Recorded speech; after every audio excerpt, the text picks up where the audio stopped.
Et je teste différents effets chimiques que je répands sur une toile. Par contre, au niveau de la couleur, je travaille exclusivement avec du vernis pour le moment.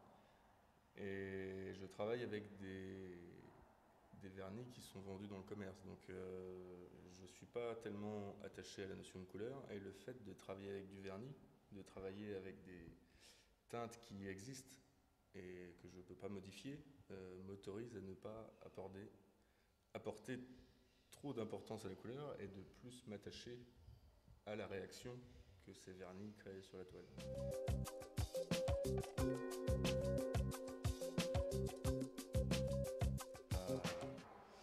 Ça consiste à travailler à plat et à appliquer une première couche de vernis qu'on peut vulgairement appeler du vernis à l'huile et ensuite d'apposer du vernis à l'eau. Donc ça crée une espèce de réaction chimique, comme de l'huile dans de l'eau, et qui fait en sorte que le vernis s'étend sur la toile comme une sorte de filet ou par petites gouttes qui se déposent un peu partout de manière aléatoire sur la peinture.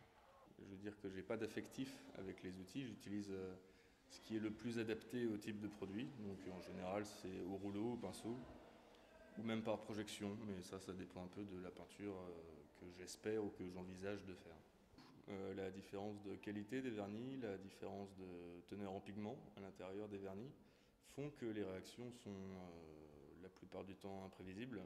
Le temps de réaction du vernis est compris entre 1 et 3 minutes, donc c'est un temps très très court, hein, où finalement on n'a pas beaucoup droit à l'erreur. Pour moi la peinture c'est avant tout quelque chose qui se regarde, alors même si je mets tout un processus en place, de création et que ce processus peut avoir une certaine distance vis-à-vis de la peinture traditionnelle, je fais aussi et surtout des objets esthétiques qui sont faits pour être regardés.